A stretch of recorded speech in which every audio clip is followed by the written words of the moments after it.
this current Los Angeles Lakers roster clearly has an issue. Some people are saying Luka Doncic is a ball hog. Some people are saying Austin Reaves needs to be traded. We're going to talk about it. We're going to talk about why the Lakers lost against OKC and how they're kind of exposed a little bit.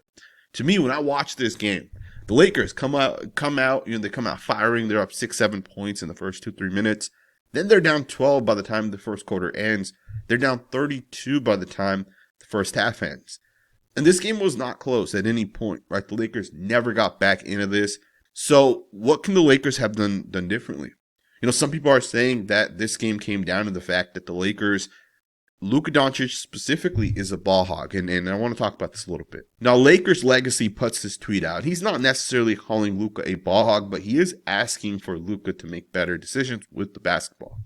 He says the following: "One minor gripe I have about Luka is sometimes I wish he would just make the simple pass. Obvious pass. Swing the ball out sooner, instead of holding on to the ball longer in search of spectacular generational pass." So essentially what this guy is saying is that he wishes Luka would pass the ball out the way he does on this play to Dalton Connect, who ends up hitting the three.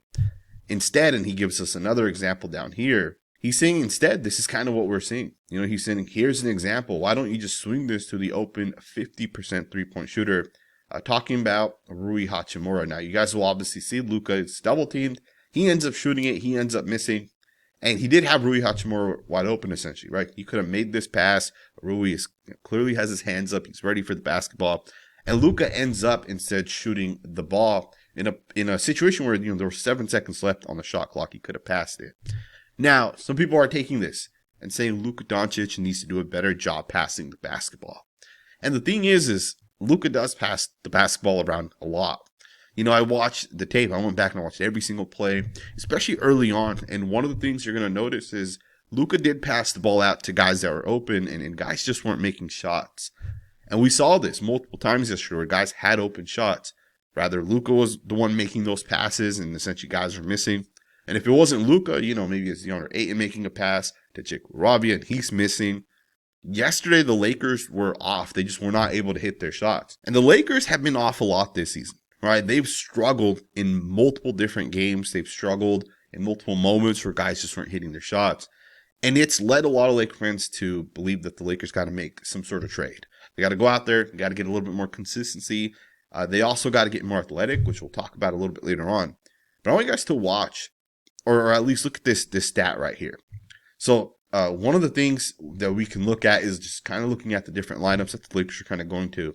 And you can sort the lineups by minutes played, essentially, right?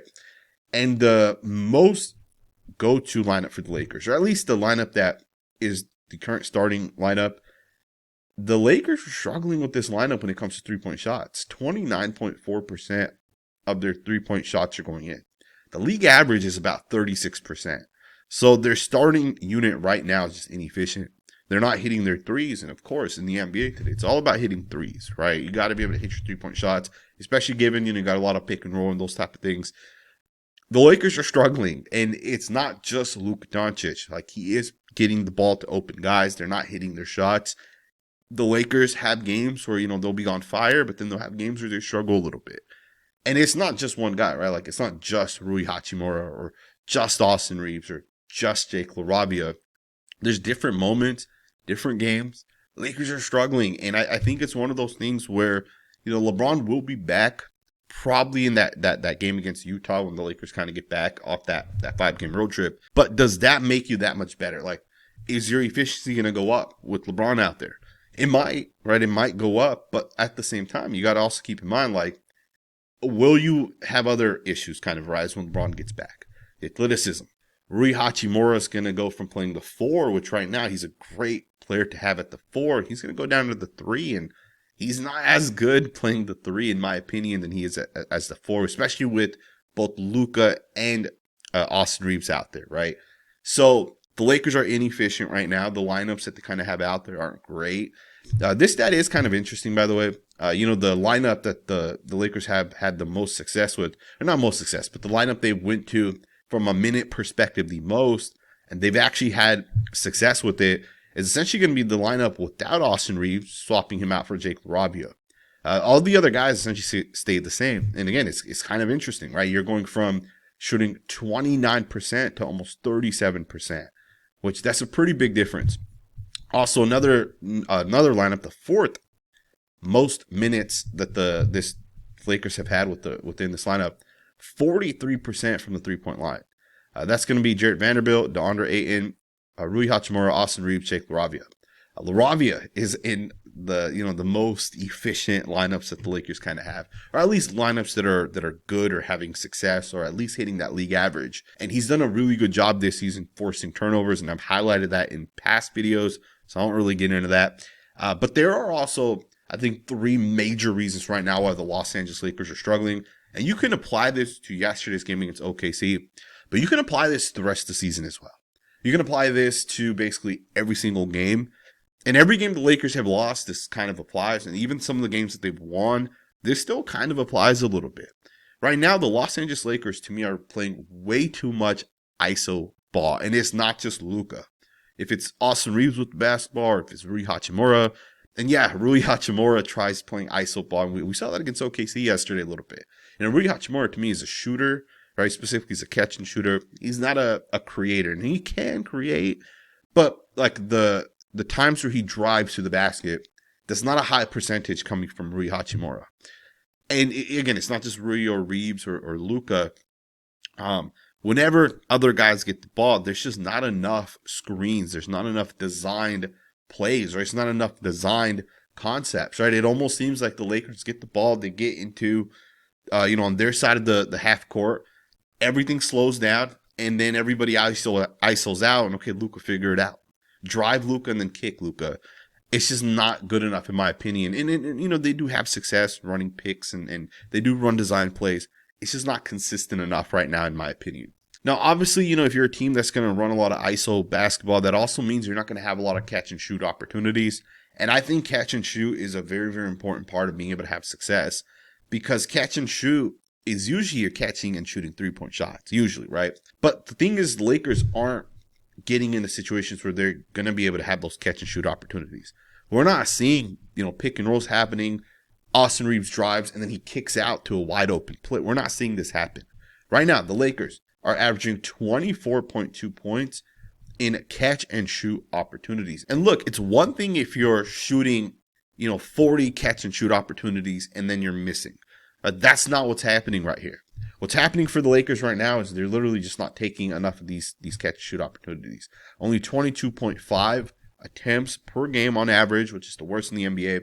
Again, just not enough, designing plays, designing concepts, and then, you're driving and now the defense has to stop Luka or Reaves, and then there's just not enough kickouts and catch and shoots. And I don't know if it's that the passing lanes aren't available, maybe guys aren't rotating the proper way.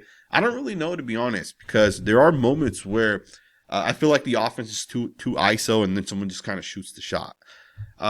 Too much ISO, not enough design plays, obviously not enough catch and shoot opportunities. I think there are two big reasons why the Lakers are struggling. Another is there's just too many turnovers. Right now, statistically, the Los Angeles Lakers are giving up 22.7 points on average off of turnovers, right? That's what other teams are scoring on the Lakers right now. That's the third most in the NBA. So too many turnovers, and you're giving up points off of turnovers, and then at the same time, you yourself are not scoring enough in transition, right? So you get a turnover, you get a rebound, and you're trying to get out there quickly. The Lakers right now, again, third worst in terms of transition points. So what these stats tell me is basically what my eyeballs are already kind of seeing out there. The Lakers turn the ball over too much. Again, yesterday against OKC, 11-1 in the turnover ratio in the first half. So what that tells me is you're giving up 11 possessions where you could have potentially scored 20 or 25 points, right? Even if it's not 20 or 25. You score 15 points off the 11 turnovers that you ended up having. You don't have those. At the same time, you only gave up, or you only had one turnover forced. If OKC had 11 turnovers yesterday and the Lakers only had one, that's a different ballgame. The Lakers are up 10, 15 points in the first half. So to me, too many turnovers. And then at the same time, not enough quick points. And that kind of leads me into, do the Lakers need to get more athletic? Is the issue for the Lakers that they're just not fast enough? right? And that's a real concern that I think a lot of people have kind of had, and me included, over the last couple of months.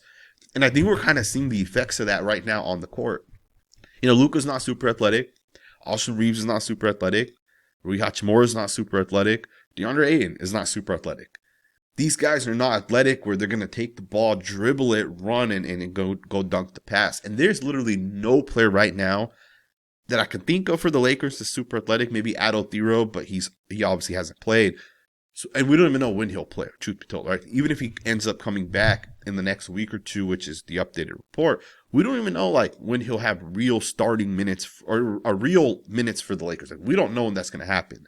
So the Lakers got to get more athletic. And again, adding one player in Thero, or maybe a second player, maybe you trade for Terry Eason or Jonathan Kuminga, maybe you trade for one of these guys. Is that still enough? Is Andrew Wiggins enough, right? Like, is that enough for the Lakers at this point? I think it would make the Lakers a lot better, and I do think they have to consider really making this trade for one of these guys. I think right now, you look at Rui Hachimura as a great example, and I think this is a great point that other people have kind of pointed out as well. When Rui Hachimura plays the 4 in the current lineup, that makes sense, right? Because he's tall, he can rebound, he can play pretty good defense, and he can catch and shoot. And that's great, but when he turns into that 3, and we're going to make the assumption he's still going to be in the starting lineup, right? Like, I don't think the Lakers are going to say, hey, let's go to Jake LaRavia and put him in and start him. I don't think that's going to make sense when LeBron James comes back. And I don't think they're going to keep Marcus Smart and Luka and Reaves out there with LeBron and Ayton. Maybe they do. We'll see. But at some point, when LeBron gets back and Rui has to go to that 3, like, who's going to cover who, right? If you have a guy that can score points, who's going to be the guy to step up and do that? Yesterday, you give 40 points in the first quarter. 40 points, right? You need defensive guys. You need athletic guys. And right now, the Lakers just don't really have that, in my opinion, right? So, I think the Lakers do have to go out there and they do have to make some trades. They do have to figure it out. Some people are saying Austin Reaves is a guy that the Lakers should look to trade. Some people are pointing it out. Look at how Reaves obviously did not show up against OKC yesterday. He was 4 of 12, 13 points. He had 5 turnovers, negative 24 on the plus minus. People are right to kind of point that out, that he struggled yesterday, because he did struggle. But let's also not overlook the guy had 24 points against Charlotte just the game before. And don't overlook the fact that the Lakers have had so many different lineups up to this point where there's just no consistency.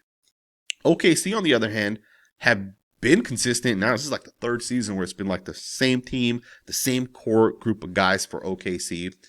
And yeah, they had a couple players out yesterday, but generally speaking, OKC, it's a well-oiled machine. They've had a lot of success. Their head coach has been there for like 6-7 years at this point. So OKC is in a really, really, really good spot. As opposed to the Lakers, it's a second-year coach. It's a completely different group of guys. I know a lot of people are going to overreact. Let's trade Austin Reaves. Let's trade player X, player Y. I think the Lakers just got to get healthy, right? LeBron will be back at some point. I think that's going to add a whole nother element to the Lakers.